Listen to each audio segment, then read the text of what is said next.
That's a bad idea. That's a bad idea.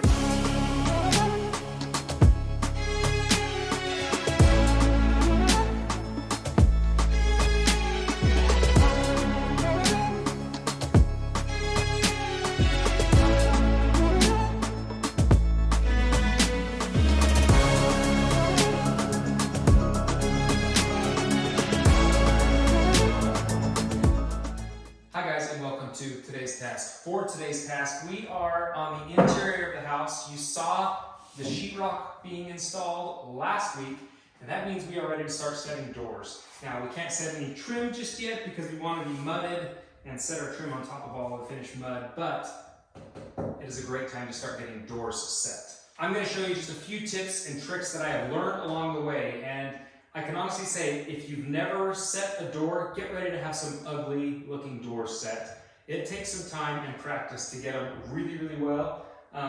My first doors were awful, but I'm pretty proficient at it now, and it's a lot faster of a process because I've learned what not to do and what to do, and I'm going to show you all of that. So we've got our door here. Now, on these doors, I went with a hollow core. They're much cheaper, and I really don't need that sound barrier in the kids' rooms. But on doors like mechanical closets for the furnace, those are a solid core door because I really want to dampen that noise barrier. So that's why we went that. But hollow core, super easy, super light. You can move them with just one person, so it's not too bad of a job. What I want to do is make sure that I've got the door for this jamb. So I went ahead and looked at what we scribed in when we measured 2/8 right hand swing. So I checked this door.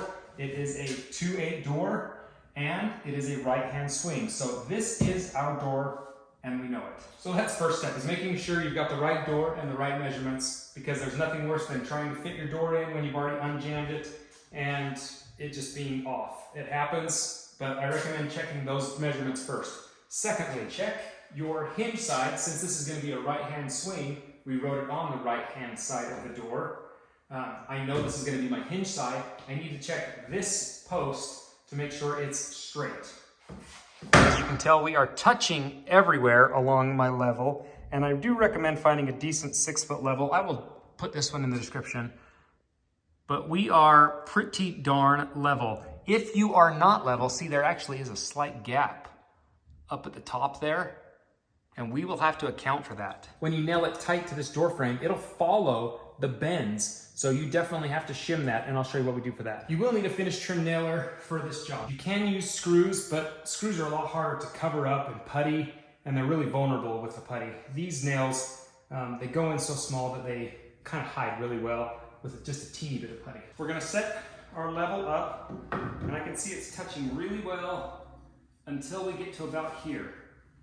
And this area does matter because there is a set of hinges right in here. And really, wherever there's a set of hinges, you have to be just as true as possible.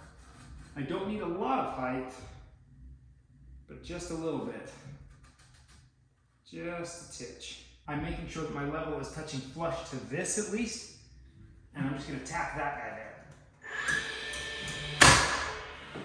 Oh.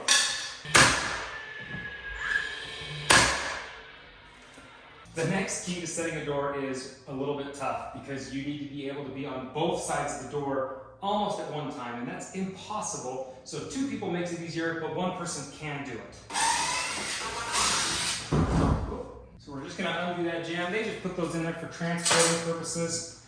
Now this door is only held to its hinge point. So now it's our job to secure it.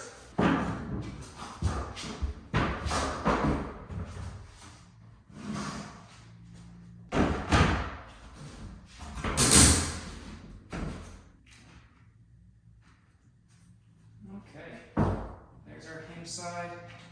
Looks pretty good. Since I know this hinge side is true, I don't want to nail it so that it can't move. I can at least put a tack nail in, and that way I can wiggle it and move it a little bit. If I need to raise it just a bit or lower it or something, we can adjust it from there.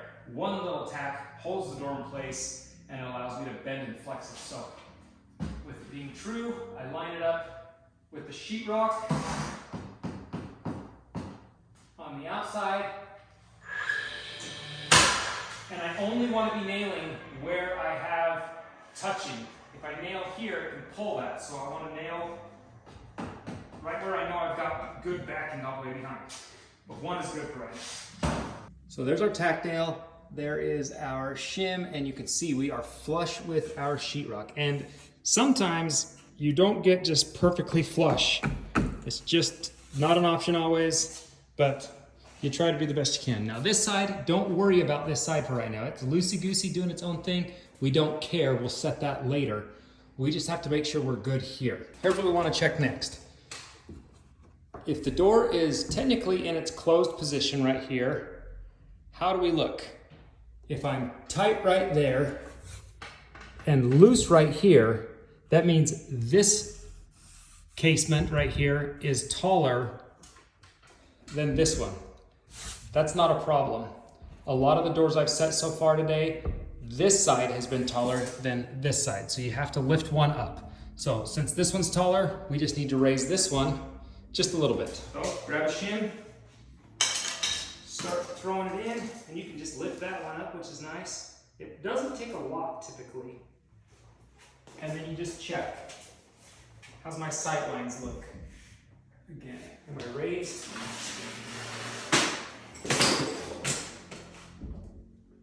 That looks almost dead even. When I was first taught how to do doors, he said the number one thing you got to look for is this reveal on top, which you can tell we just got level. We may need a shim right there just to kind of squeeze that. I like one in the middle of that anyway to support that. And then we just start working our way down and try to match a reveal all the way down. It's that simple. All it is sight lines. So if you've gone ahead and leveled your hinge side and it's secure, you can go ahead and just start matching your sight lines all the way down. I'm gonna finish making this secure on this side. And you'll notice I won't need any more shims over here because I already know my gaps are good.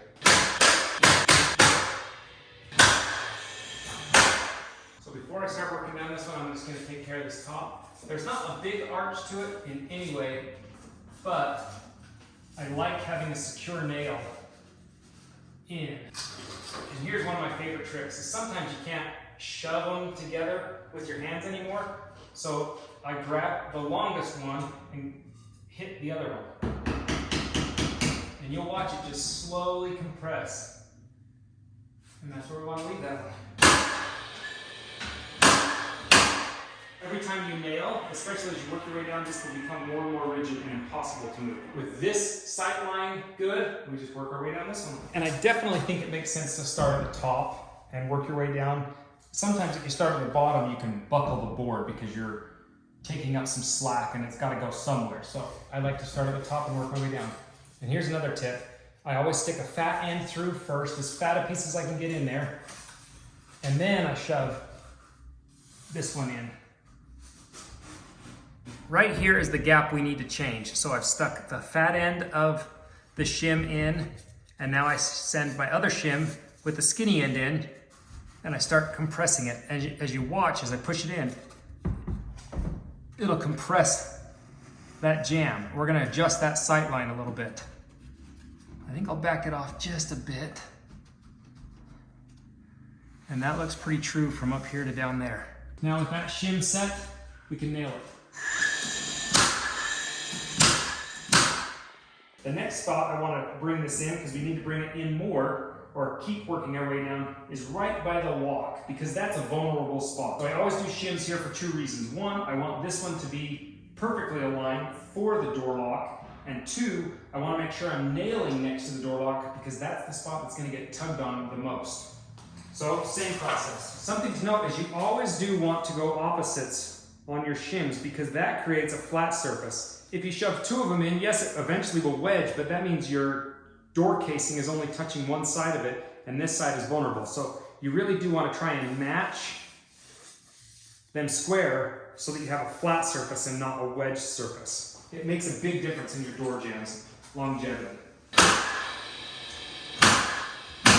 I would say 3 sets of shims per side is the bare minimum, but the more you do, the more secure the door is, the more true it will stay. Wood likes to move, and since these are wood jams, solid wood jams, they could do what they want to with moisture content or whatever in the house. So The more the merrier, but minimum 3. Once again, we'll push our door closed. Fat end in. Skinny end on top. That looks okay. But I'm getting a phenomenon right here. This sight line looks true, but now it's pushing this one in. So we're going to have to do another set of shims there. That's why I say the more, the better. So our sight lines right here look really good, but you notice our door won't shut anymore because as we've nailed it down, it's pulled this piece in. So the rest of them, we've had to shim it out. This one we've got to push in, but you can't shim in. So here's my little trick for that. I'm just going to put one tack in. And we clearly went past farther than we need. But now we can use the same principle we did for the other shims and push this back out with shims and nail it once more. We've got the fat end in on this one and now the skinny end on this one, but that's not, I can't push them and move them. So you hold on to one of them, tap the other one in, and watch it just get us closer to that door. And you got to hold on to the one or else it'll just keep going with it. So now our sight line is good all the way down. Looks a little close at the bottom. When I nail it, it'll suck it a little tighter. Your commentary is not moving.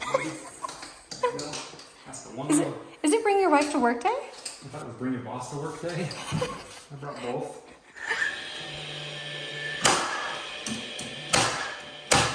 And just nail those off. You really need to make sure that the nails are going into your shims for 2 reasons. 1, that's where you're trying to suck tight or at least secure it. And 2, if you don't, your shims will just come out and they won't do you any good later on when you go to cut them off. So nail into your shims every time. Don't nail above or below. That's a bad idea. The final step is to just cut off all these shims. And I've seen people just go and hit them and break them off. That's a bad idea. It's gonna move and wiggle that door. And this door is not secure until we get our casement on and it's nailed and painted and sealed. It's a little vulnerable still, so never hit these off. That is a no-no, absolute no-no. So use your oscillating saw or just a hand saw.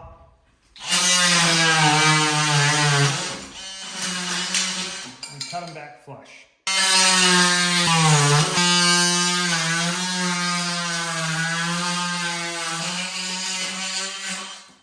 How come you're not wearing your goggles? If you're hanging a door and it doesn't look like you want it to, just undo it. Nothing's permanent. You can always adjust it and tweak it a little bit, but don't be scared to take your time and adjust it. But I will say that your first door is probably going to look like garbage. My first doors are terrible, and every time I'd open and close them, I thought, this is garbage. But it was just learning. Now I'm capable of hanging a door really quick and really easy, and it does come with practice, but don't be scared to try it on your own. If you like today's video, give it a thumbs up. If you're new to the channel, subscribe. And if you want to stay up to date on all of the house build on this project, make sure you hit that notification bell. And we'll see you guys next time. So when I was first taught, 18 gauge, sorry. So you can move them one-handed or not. So I'm gonna show you, don't be scared to make it changed. Nothing's permanent until it's just, that's dumb. Learning. Now I can open and close a door.